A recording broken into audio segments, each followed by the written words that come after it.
Yeah, so it took me a couple of the many of you that helped start us. Sneak peek. And we just want to do this. Oh, sorry.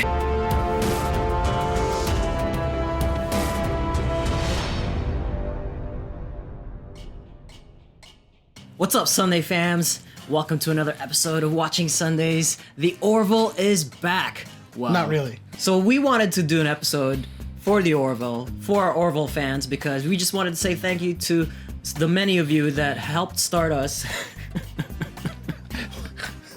Sit up. So what we're going to do this week is we're going to give away a copy of the World of Orville. And Look at this bad boy. It ties into what we're doing this week, which is 5 facts or 5 things you didn't know about Orville, because there are a lot of things that happen, whether it be movie or TV magic or bloopers or things that happen on set, or just the creation process of the show that they have in this book. It's actually a really good read. If you don't have it, now's your chance to get it. Yeah, maybe you have it already, so it doesn't matter because most of us is really interested in what's in this book. We've taken a sneak peek. There's a lot of interesting facts and a lot of interesting tidbits in this book. And, well, I just wanted to mention that the Orville just won a Saturn Award for the best sci-fi TV show. That's cool. And that's topping the shows like The 100 and Star Trek Discovery. No, STD. Because I'm torn, because The 100 is also one of my favorites on the TV right now. I love The 100 as well. All right, so let's get down to this list of 5 things you didn't know about Orville. What's number 5? Practical makes perfect. Practical. A lot of people will have heated debates over practical versus CG. We're living in an age of digital visual effects, and you kind of expect it for anything, especially for a sci-fi show, to have like a certain level of visual effects. So the interesting thing about this is that the Orville, the spaceship, and all of its spacefaring shots throughout the first season was actually done practically. Now, the effects coordinators, they did do a previs CG model of this ship for, you know, just for planning purposes, but eventually it was 3D printed, and they shot all of their shots on a matte behind a matte screen, and just had that model. It was 3D printed, and it kind of reminds you of like you know, the practical effects of old sci-fi shows. Like everything was kind of like modeled, miniature models. Star Wars had miniature models that they shot practically. Number 4 on this list of things you didn't know about Orville: Lethal Weapon. And I'm not talking about Mel Gibson and Danny Glover. I'm talking about the PM-44 blaster gun that they use on the Orville. The equivalent would be Star Trek's phaser. Set phaser to stun, set phaser to kill. But in this case, there's 10 settings on the PM-44. 1 is actually to stun a humanoid from very close range. And 10 is actually the setting used to kill a humanoid from a kilometer away. And an interesting tidbit is that Mocklins, who happen to be Boris's race, you have to set it to 5 to stun them. Yeah, it's very interesting to see 10 settings. Usually in these sci-fi settings, it's like kill or stun. But you know what? It's very thorough of them to have different settings, because then you kind of imagine, what setting does Alara have to be, or what setting does it have to be to stun Alara or in their race, or the Krill? Yeah, and Isaac's Kalon. Yeah, they're Kalons.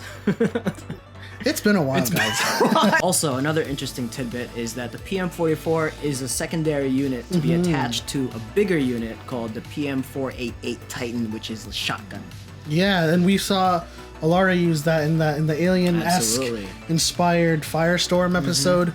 That's awesome. It's like, you know, it's like modular pieces fit together. You think about the way that the Union is very efficient in how they design their stuff, and it goes hand in hand with, I mean, kudos to Seth MacFarlane for creating this universe, creating all of these amazing factoids. I mean, just the level of detail of just about everything from sketch to production. They thought about it, you know. Exactly. It wasn't just like a comedic show parody of Star Trek. It's interesting you say that, because it leads us to our number 3. It's the number 3 of the things you didn't know. We're gonna call it Egg Foo Young. So, just an interesting set tidbit from the set of Orville. Uh-huh. A couple of concepts were created for the Mocklin eggs that Bortus was going to lay, and they presented it to Seth. And there was three. There was actually three options. There was three options. We're going to show you on the screen, and the selection process wasn't anything, of brilliance. It was just the one that looks like it would be the most painful to lay. Yeah, I mean, if you look at the pictures, it really looks like it'd be and we don't need to tell you which one it was. I don't think we need to tell you. I think you can see for yourselves. Moving on to number 2 on our list is Alien Inspiration, the bioship that was in If the Stars Should Appear episode with Liam Neeson, and then the civilization that was just living out in space. Great episode. Just believing that was all there was to life, and they weren't actually on a spaceship. That ship, the bioship, was inspired by 1979's Alien, the Nostromo, the commercial liner Nostromo, and it's actually really interesting because when I went to game school, we had to design a level around the Nostromo, and it's a huge vessel. Yeah. Was it round as well? No, it wasn't round. It's kind of like oblong almost. Oblong, okay. But in any case, it's huge. It's like the bioship, as the book describes it, is as big as the New York State. And last but not least, pour me a cup of tea. I remember one of our first commenters when we first started covering the Orville, Joseph Porro, who happens to be the costume designer for the Orville, left us a comment, and that was pretty awesome. Like I was going through these books and I saw his name there and I was like, oh my god, this guy left a comment in our channel. Yes, truth be told, I was very skeptical. When I read that you were a costume designer, I was like, what? We're like little people, we're small. I know. Like, but you have some really interesting quotes in the book about your costume design for the clowns in Firestorm and also the costumes in Orville, and it was a revelation to see your name in that book. And yes, I believe now that you are in fact the costume designer on Orville. We thank you for being one of our first viewers and our first commenters. Yeah, so thank you so much. Yeah, like I just like remembered the name, and we flipped to that page and it was Joseph Porro, and then it was like, oh my god, this guy commented like a long time ago. So thank you so much for watching our show. Well, that's it for our 5 things you didn't know about Orville. Hopefully all 5 of them were things you didn't know. Otherwise, we didn't do our job. Yeah. Of course, all 5 of these things came from the book, The World of Orville, which we do have a copy to give away to you guys right now. And all you need to do to win a copy of that is to be a subscriber and comment in the section below, Flip is a bitch. You just have to leave a comment, of course be a subscriber, and if you haven't subscribed yet, please do so. Hit that bell notification for more videos from us, and once again, we'll see you next week. See you next time.